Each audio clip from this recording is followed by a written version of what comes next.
Ça te dirait d'aller sur le plateau des chiffres et des lettres? Bof. Non, parce qu'ils ont besoin de toi là-bas. Il y en a une qui est en train de tout péter. M, B, I, E. Encore, appuyez. Encore. On a un problème avec ce...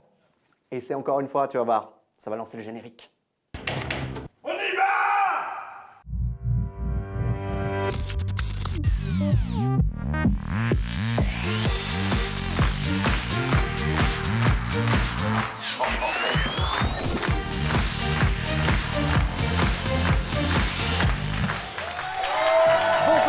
Bonsoir à toutes et à tous, je suis ravi de vous retrouver pour un nouveau numéro de DST, l'émission qui surveille la télé avec, pendant une demi-heure, toutes les boulettes télé de la semaine. Boulettes dans les jeux télé, évidemment, mais aussi boulettes de neige avec la vague de froid, vous verrez, qui a rendu les chaînes info complètement givrées. Et puis, bien sûr, on reviendra sur l'élection du nouveau pape avec des journalistes qui, manifestement, avaient encore plus fumé que la cheminée du Vatican. Et pour épicer tout ça, une invitée qui n'a pas la langue dans sa poche, c'est Audrey Pulvar qui nous rejoindra dans un instant. Mais on va tout de suite commencer avec ce qui est désormais une tradition dans cette émission qui est un peu devenue, vous le savez, une annexe de Danse avec les stars. Hein. Le concours Qui peut battre Mireille Dumas, car je vous le rappelle, toutes les semaines maintenant, c'est la battle dans les loges de DST pour tenter de groover encore mieux que The Dancing Queen, Mireille Dumas.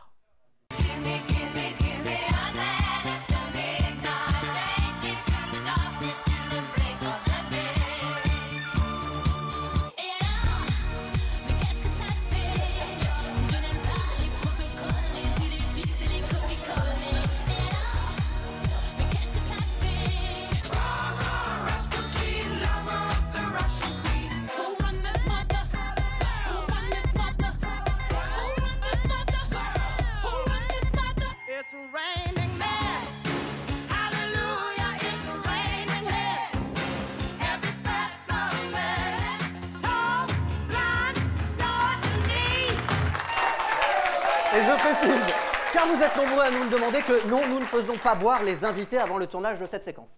Alors donc aujourd'hui, c'est au tour d'Audrey Pulvar de donner de sa personne avec, en ce dimanche 17 mars, jour de la Saint-Patrick, un très bel hommage au saint patron des Irlandais.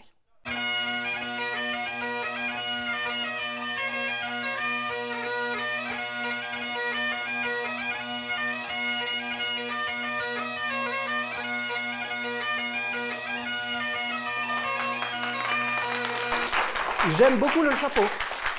J'adore le chapeau. Et vous, vous en pensez quoi? Vous nous le dites sur les réseaux sociaux, la page Facebook de l'émission ou encore notre compte Twitter. On attend vos votes. Mais pour l'instant, voici les coups de cœur de la semaine. Et après la Saint-Patrick, place au Saint-Père, puisque depuis mercredi, nous avons donc un nouveau pape.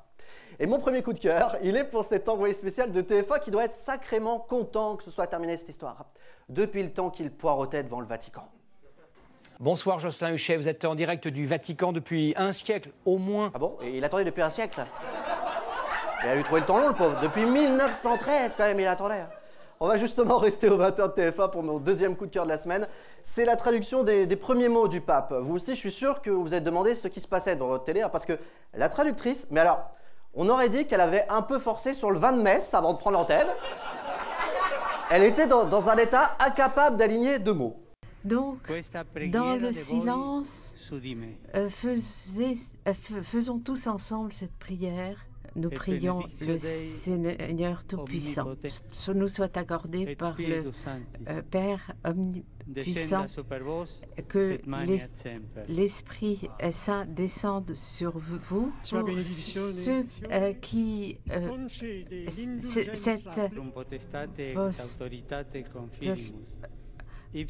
Pierre et Paul. Et Jacques aussi.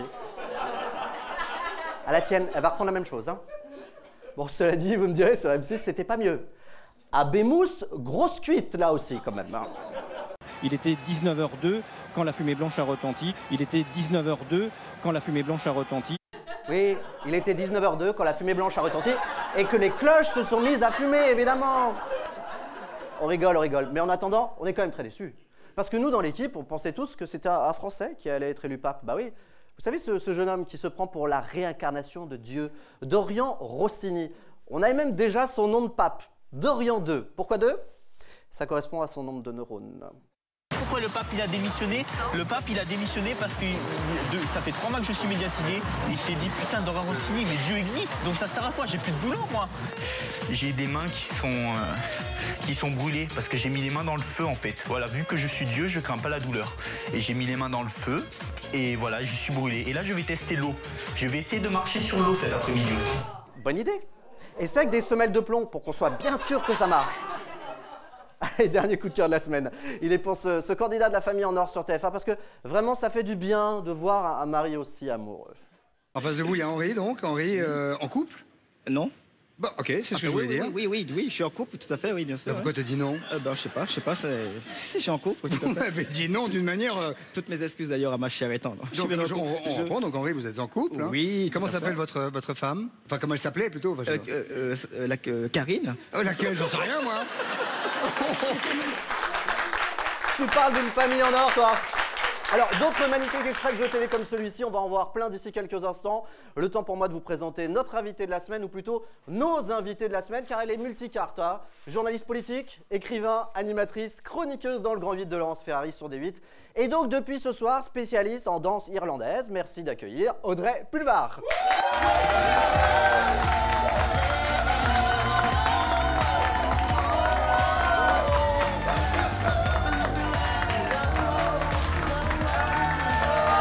J'ai toujours eu une tête à chapeau. Bonsoir Audrey. On est ravis de vous accueillir parce que je vous avoue qu'on a été inquiets jusqu'à la dernière minute. Oui, on va dire que je paye de ma personne. Ouais, on s'est dit Audrey ne sera pas là en fait avec nous en tournage parce que Elle en fait est on a failli aware. vous perdre. Hein, on a failli vous perdre dans un sauna où Audrey, vous allez voir, a failli cuire. Regardez. Elle transpirait un peu dans le yashido. C'est peut-être un détail pour vous, mais pour elle, ça veut dire beaucoup. Michael dans son caisson. Ah oui, c'est ça l'effet en fait. Parce qu'au bout de 20 minutes, tu te transformes en Michael Jackson. Quand vous voulez, vous arrêtez les mecs. Hein. Quand vous voulez, vous fermez la porte et vous me laissez sortir de ce truc. J'en peux plus. Ça devait être sympa, hein? Une petite cuisson en papillote en fait. Hein? C'est un peu ça, oui. C'est pas la première fois qu'ils essaient de vous tuer, puisqu'il y a quelques semaines déjà, vous allez voir, ils l'ont envoyé à la neige et ils l'ont mis sur une espèce de luge, mais alors complètement diabolique. Mais ça s'arrête quand? Je voudrais rentrer chez moi. Voilà, et après évidemment, on a préféré ne pas montrer les images puisque c'était l'ambulance du SAMU qui est arrivée pour la chercher. Avec la camisole, avec la camisole de force. Ça prend de la hauteur niveau audience justement, le Grand 8 en ce moment, avec des audiences qui décollent. Hein. Vous avez battu votre record mardi avec plus de 200 000 téléspectateurs, chapeau. Et puisqu'on n'a jamais mieux servi que par soi-même, j'en profite également pour remercier nos téléspectateurs. Vous avez été jusqu'à 350 000 à nous suivre dimanche dernier, alors merci beaucoup de votre fidélité. Justement sur ce point des audiences, Audrey, soulagée par l'augmentation des audiences, parce que c'est vrai que ça avait démarré, alors pour le coup, très bas. Oui, mais bien sûr, non, mais on est quand même parti avec des boulets aux pieds. Hein. On avait eu très peu de temps pour lancer l'émission. Ouais. On n'était pas en direct, on n'était pas chez nous, on était dans un studio qui n'était pas tout à fait dimensionné pour l'émission. Donc voilà, là, à la rentrée en janvier, on a pu être un peu mieux installé, être en direct, muscler un peu le conducteur. Est-ce que ça continue l'an prochain, le Grand 8 ? Écoutez, a priori, oui, jusqu'à preuve du contraire. Elle sera avec vous ou pas, cette nouvelle saison? Vous continuez? Il n'y a aucune raison que je ne sois pas là l'année prochaine. Elle veut encore souffrir. Jusqu'à nouvel ordre. Maintenant, je ne suis pas la seule à décider, vous savez. Moi, je voulais qu'on fasse un petit bilan, quand même, capillaire. Parce que c'est vrai que, en fait, ce qui est marrant avec Audrey, c'est que c'est un peu Benjamin Button. C'est-à-dire, vous allez à l'envers. Vous avez commencé avec un look, bon, on va le voir, qui était quand même relativement proche de la baronne Nadine de Rothschild. Et puis après, alors je sais pas, quelques années après, vous êtes parti en mode Tina Turner. Et alors, avec ça, ensuite, vous avez fait une magnifique veste, hein. Elle est belle cette veste en cheveux. Je suis déçu, vous savez pas, avec le petit chapeau vert, ça aurait été magnifique. Hein. On est bien loin effectivement avec le Grand 8 aujourd'hui de 19-20. 19-20 que vous avez présenté pendant plusieurs années sur France 3. C'est quelque chose qui vous manque ça aujourd'hui, l'info, la présentation de JT? La présentation, pas forcément, mais l'info, oui. Mais alors si demain, par exemple, imaginons, allez, France 2 ou France 3 vous rappelle pour présenter un journal. Non, mais vous avez une imagination absolument délirante. C'est pas du tout d'actualité. J'aimerais revenir à l'info pure et dure d'une façon ou d'une autre. J'ai le temps, j'ai du temps devant moi. Pour l'instant, l'objectif, c'est réussir le Grand 8, et éventuellement réussir même une deuxième année. D'accord, mais si Thierry Tulier vous appelle à France Télévisions pour présenter un petit journal, je suis sûr que vous ne direz pas non. Ça n'arrivera pas. Ça n'arrivera pas? Non. On verra bien. Pourquoi ça n'arriverait pas? Parce que je suis pas dans les shortlists. Alors après le 19-20, il y a eu beaucoup d'expériences. Hein. Il y a eu On n'est pas couché, iTélé d'abord. Alors iTélé, France Inter, On n'est pas couché. Autant d'expériences qui se sont terminées prématurément du fait de l'engagement politique de votre compagnon de l'époque, Arnaud Montebourg. Comment vous revoyez ça aujourd'hui rétrospectivement? Cette époque, vous avez été vu finalement presque que comme la femme de... Ça avait été très difficile à vivre sur le moment, ça le demeure parce que voilà, c'est quand même un moment de ma vie où j'ai eu l'impression d'être totalement déportée de tout ce que je suis, tout ce que j'étais, tout ce pourquoi je me suis toujours battue, c'est-à-dire mon indépendance d'esprit, mon indépendance tout court d'ailleurs. Et là, j'étais vraiment ramenée à un statut... Mais comment ça se passe concrètement? C'est-à-dire qu'on vous fait comprendre que vous n'allez pas pouvoir continuer? Ah ben on vous le dit... oui, on vous le dit cash ou c'est un petit peu pernicieux, un peu... non, c'est très clair. Non, c'est très clair. C'est tu quittes ce mec ou tu quittes l'antenne. D'accord. Voilà. C'est pas... Je veux dire, n'est pas plus concret que ça. Pour le paraphraser, est-ce que vous diriez finalement... De loin, de très loin, là. Ça s'appelle de gros sabots. Ça oui. Ah bah ça, c'est du bon gros sabot, ouais. Attends, mais je vais quand même la faire. Est-ce que le principal défaut d'Audrey Pulvar, finalement, c'était pas son compagnon? Je sais pas, c'était peut-être moi son principal défaut. En tout cas, pour ce qui est du point de vue professionnel, parce que c'est vrai que ça vous a beaucoup coûté. Oui. Les billets de 100 balles, je les ai payés 500 balles. Parmi ces expériences, il y a eu On n'est pas couché. On n'est pas couché, c'est une émission que vous continuez de suivre aujourd'hui? Ah non, alors... Non, mais vous infligez pas ça, quoi. Non, mais tout le monde pense que je ne regarde pas On n'est pas couché parce que je suis aigrie, amère ou quoi que ce soit. Pas du tout, c'est juste que parce je qu'elle fais dort le samedi soir, autre chose de ma vie le samedi soir et tant mieux, quoi. Vous auriez fait la même chose qu'Émeric Caron la semaine dernière avec Véronique Jeunesse ou pas? Est-ce que vous seriez allé aussi cash? Je n'ai pas vu toute l'interview de Véronique Jeunesse, je n'ai vu que des petits bouts. Mais pour expliquer à nos téléspectateurs, Émeric Caron a fait une interview très musclée de Véronique Jeunesse par rapport à son engagement en politique. Il est payé pour ça, je veux dire, il est là pour ça, pour faire des interviews musclées. Véronique Jeunesse, elle est allée plusieurs fois dans l'émission, elle connaît cette émission, elle sait comment ça se passe, elle a vu d'autres invités passer sur le grill quand mais elle a parlé de traquenard quand même. Donc, elle a beaucoup pas du tout. Écoutez, ça, vous l'avez entendu aussi, traquenard? Mais oui, mais bien sûr, mais encore une fois, personne n'a jamais mis un pistolet sur la tempe d'un invité dont on n'est pas couché. Les gens y vont en connaissance de cause. Et à la limite, si c'était la première fois qu'elle y allait, je pourrais comprendre qu'elle dise ça. Mais elle y est allée plusieurs fois, elle a déjà vu, elle sait comment ça se passe. Donc elle y va en s'engageant en politique. Il ne faut pas qu'elle s'étonne qu'on l'interroge sur son engagement politique. Et si cet engagement n'est pas sérieux, motivé et qu'elle ne sait pas de quoi elle parle, il ne faut pas qu'elle aille en n'est pas couché parce que c'est sûr que ça va mal se passer. Donc ce que vous êtes en train de dire, c'est que c'est un suicide médiatique si elle savait où elle mettait les pieds. C'est un suicide médiatique, mais en tout cas, le dénoncer par la suite, je pense que ça relève quand même de l'hypocrisie ou de l'inconscience. Bon, la culture, elle est dans On n'est pas couché, elle est également dans DST, puisqu'on va passer au waouh. Ce sont les moments les plus waouh dans les jeux télé cette semaine.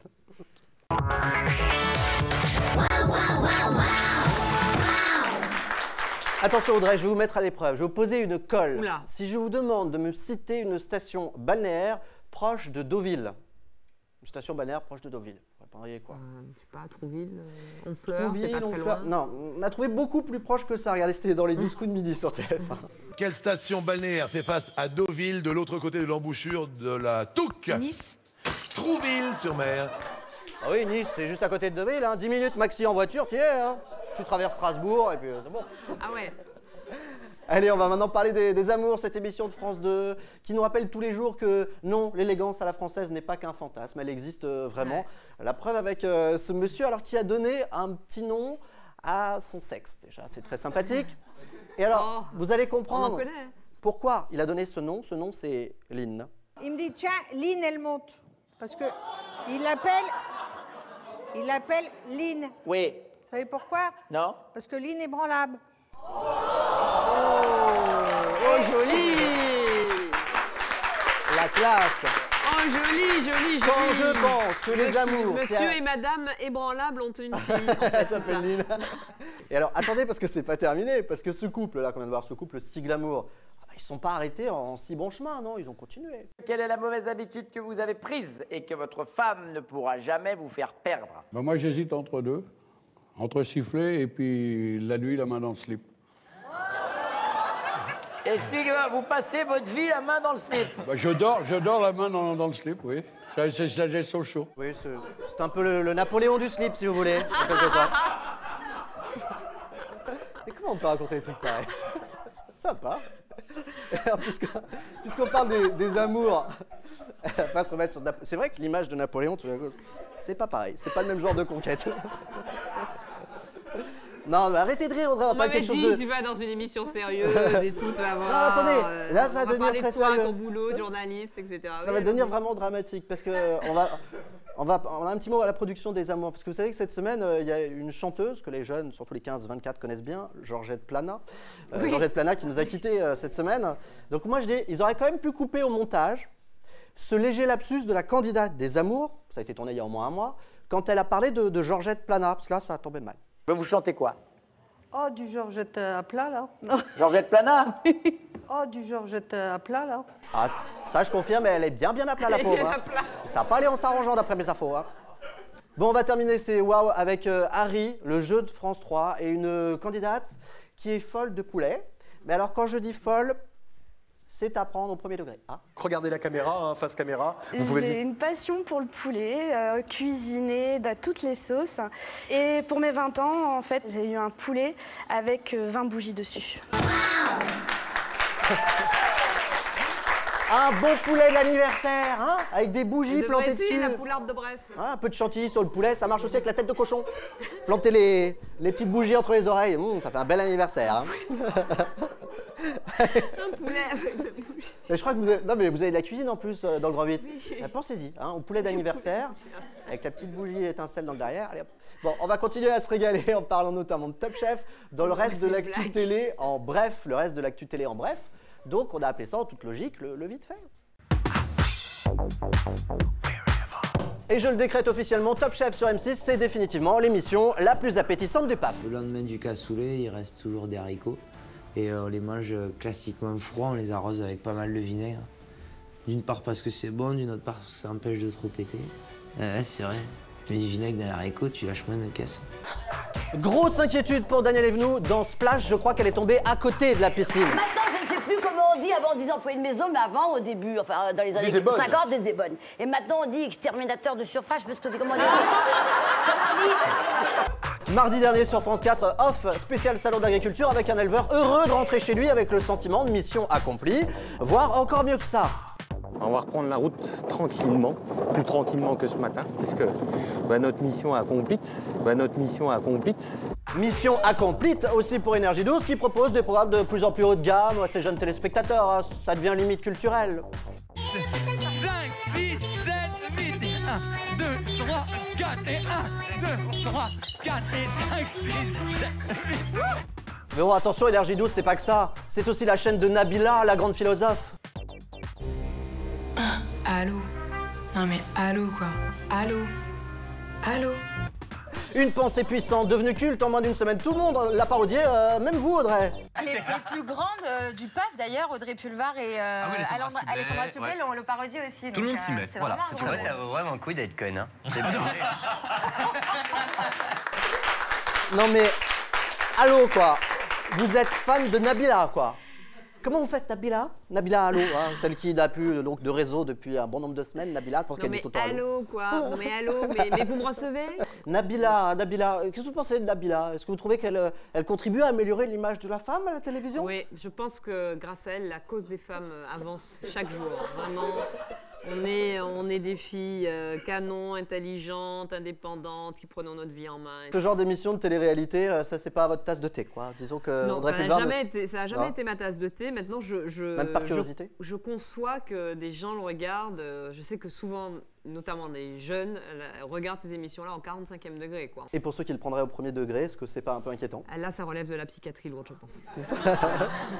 On va parler d'une autre émission très commentée sur Twitter cette semaine. C'était lundi soir sur NT1. Je suis sûr que vous étiez devant votre poste. La finale du Bachelor. Si j'ai jamais regardé une bien belle histoire puisque la fille avec laquelle il s'est mis ce soir-là, il l'a déjà largué. Donc c'est vraiment un véritable. Il paraît qu'il s'est barré dès le lendemain de la fin du tournage. Avec toutes les roses en plus. Et il allait les revendre au Trocadéro. Et ça, donc le Bachelor, je crois que c'est un de vos programmes favoris. Hein. Ah oui, au Grand 8, on aime bien le Bachelor, on aime bien voir toutes ces... Là aussi, on parlait de la cause des femmes tout à l'heure, on aime bien voir toutes ces filles qui se dandinent pour être choisies comme ça par un seul mec qui arrive en disant voilà, j'ai mon cheptel là, elles sont installées, elles dandinent bien du croupion et je vais choisir le plus joli poulet. Non, ça c'est sûr que... Oui, je fais de la transition. Le poulet d'anniversaire. Le poulet d'anniversaire. Vous voulez mettre des bougies dans le croupion du Bachelor? Je suis pas sûr que ce soit diffusé, hein. Mais disons que ces roses, je pense qu'il peut se les manger quand même. Parce que vraiment, le Bachelor, moi je considère que c'est ce qu'on peut imaginer de plus débilitant et de plus insultant pour les femmes comme émission.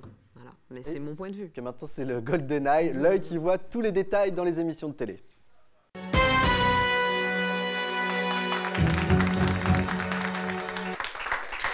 Audrey, je ne sais pas comment était la cantine à iTélé à l'époque où vous y étiez, mais apparemment maintenant c'est plus bon du tout. Ah, du coup, les journalistes sont affamés. Ils ont tellement faim qu'il y en a un l'autre jour, vous allez voir, qui a mangé ses fiches à l'antenne. Non.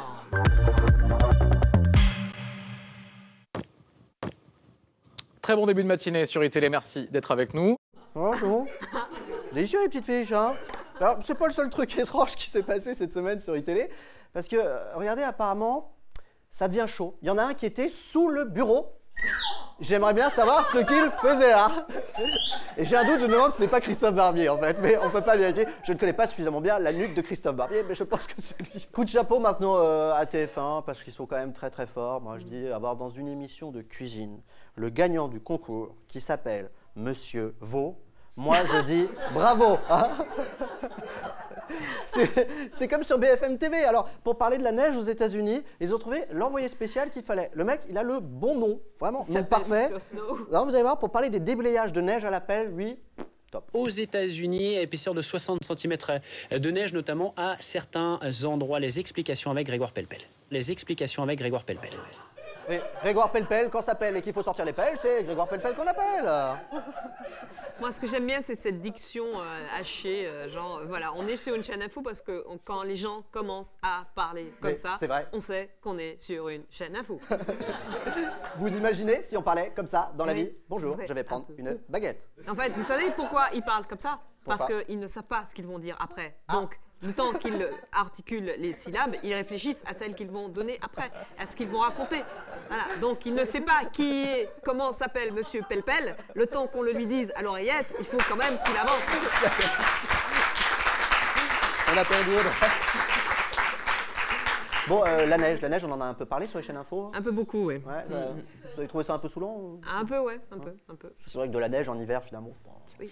Un truc de malade, non? Non, mais c'est surtout que je pense qu'on pourrait faire des économies et reprendre les commentaires et les images et les interviews d'il y a 3 mois, parce que c'est un peu les mêmes. Hein. C'est ah ouais, mais alors vraiment, ils ont pas salé. Hein. Et puis alors, vous vous rendez compte qu'au Canada, ils ont 3 mètres de neige et nous, on a 3 cm, on est bloqué. Non, mais vraiment, ce pays, on paye des impôts, hein. On paye des impôts, monsieur Justin. Alors là,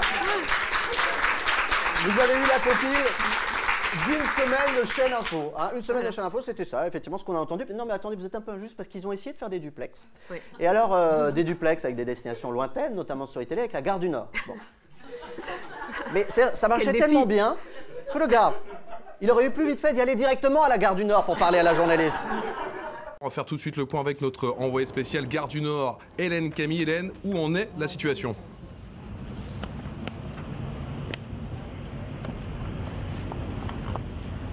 Ok. Hélène Camille, vous m'entendez? Hélène, vous ne m'entendez pas? On va écouter sans plus tarder les réactions de quelques passagers. La situation est toujours très compliquée ici, gare du Nord, puisque très peu de trains circulent, les quais sont quasiment vides et les seuls trains... Oui, je vous entends bien. Patrice Boisfer. Oui, c'est ça, c'est son nom. Mais c'est pas l'info qu'on attendait, son nom, hein. On aura au moins appris un truc, hein. Il s'appelle Patrice Boisfer. Patrice Boisfer, qu'on adore, on le salue. Patrice, il a un petit surnom, c'est celui qui à chaque fois, il croit dur comme fer. Jonathan Lemez, vous m'entendez? Oui. Vous nous entendez, Jonathan? Il est mort de froid, là, Jonathan, c'est ça, hein. Tu es qui, toi? Qu'est-ce que tu fais là, toi? Le gars à qui on veut parler n'est pas... Mais il y en a qui commentent. Oh, il est mort de froid, Jonathan. Non, envoyé spécial, c'est un métier quand même difficile sur les chaînes info. C'est difficile, c'est pas bien de se moquer. Et en plus, très c'est difficile, dangereux. précisément. Cette journaliste d'ITélé, regardez la voiture qui est passée derrière. Je pense qu'elle aurait pu se faire shooter parce que ça dérape. Bon, sinon, nous, la météo, on l'a beaucoup regardé aussi cette semaine. Pas pour la neige, je vais vous le dire, hein, mais parce qu'on avait lancé un petit défi à notre invitée de la semaine dernière, Catherine Laborde. On lui avait demandé de placer DST dans l'une de ses météos. On s'est dit comment elle va faire. Eh ben, elle l'a fait. Et elle l'a fait vendredi midi, regardez. Regardez, ça change, un beau ciel bleu, on en rêvait, on l'a, il faut en profiter parce que ça ne va pas durer. DST, plutôt démonstration, DST, plutôt démonstration. Moi, je vous dis bravo, bravo Catherine. Ses employeurs vont croire qu'elle avait bu un coup de trop. Je fais le bruit. C'est pas Parce mal. que je sens venir le défi avec Eh ben, regardez, c'est même plus des gros sabots, Jean-Mi, c'est des bottes. J'ai des moon boots. Votre défi, ça va être Vous au êtes Grand 8 cette semaine de très placer surprise le d'apprendre mot que je vous demande de placer DST Eh ben, dans le Grand 8 je cette semaine. Je le ferai. Vous le ferez? Je le ferai. Je Super, on relève le vous défi. aide. Allez, on va passer à la deuxième partie de l'actu télé de la semaine. En bref, c'est encore le vite fait, mais alors le vite fait partie 2. Allez, faites péter. Et on retourne sur iTélé pour commencer avec les premières images du film consacré à la sculptrice Camille Claudel. Film extrêmement émouvant. Et le désespoir de ne plus jamais sculpter. On va regarder un petit extrait de la bande-annonce. C'est la 4e fois que tu vas au petit coin aujourd'hui. Et non. Mais non, c'est pas ça. On rit, mais. Il y a eu un petit problème. On va prendre Allez, le on bon va prendre, extrait. c'est pas grave. Bon extrait. C'était sur France 4. Viens dîner dans ma cité avec un fan absolu de Michael Jackson. Il s'appelle Jean-Luc Mélenchon. Mais le clip, vous l'avez déjà vu, le clip de Thriller? Oui, ce type qui avance en reculant et tout ça. Toujours au rayon musique, voici maintenant les meilleurs sosies de la semaine. Avec d'abord le sosie de Florent Pagny. Oui, mais sosie de Florent Pagny au réveil. Le sosie de Florent Pagny. Et même le sosie de notre Johnny national, qui n'est autre que le maçon du chantier.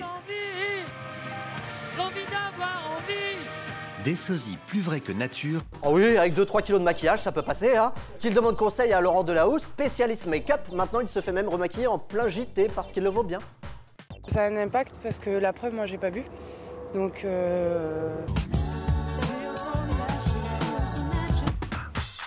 Ah, il est beau Laurent, et en plus, il a tellement de charisme, comme cet Epheb. Ils aiment bien mon visage, mon charisme, mon charisme. C'est vrai qu'il a du charisme. Moi, je trouve qu'il est très charismatique. Hein. Il est aussi charismatique que vous tout à l'heure quand vous nous avez fait votre petite danse irlandaise pour la Saint-Patrick dans la loge. On va revoir ça dans un instant car DST, c'est déjà fini. Oui, mais pas pour longtemps, hein. C'est toujours aussi spontané. Ah, on se retrouve dimanche prochain à 20h15. Ah, ouais, c'est bon, il n'y a pas de carré. Sinon, il pleure. Dimanche prochain à 20h15, on se retrouve et d'ici là, venez sur notre page Facebook, likez-nous. Merci Audrey d'avoir été avec nous ce soir. Je rappelle qu'on vous retrouve du lundi au vendredi à 11h05 sur D8 aux côtés de Laurence Ferrari. Pardon, 10h50. À 10h50. Et ben voilà, si vous voulez voir le début, c'est 10h50. Sinon, 11h05, ils seront quand même là. Hein. Et puis également avec Marc-Olivier Fogiel, régulièrement dans Refait le Monde sur RTL. Merci Audrey. Et puis merci également à John Diverès de l'association Normandie Island Pipe Band qui était avec nous en début d'émission et qui nous rejoint maintenant. On l'entend de rien. Vous retrouvez toutes les dates de concert de son groupe sur notre site internet. Regardez là. Là, il y a des petites dates qui vont s'inscrire ici. Merci à tous et à toutes. Allez, on se retrouve la semaine prochaine, j'entends plus rien. Joyeux Saint-Patrick, ciao, ciao.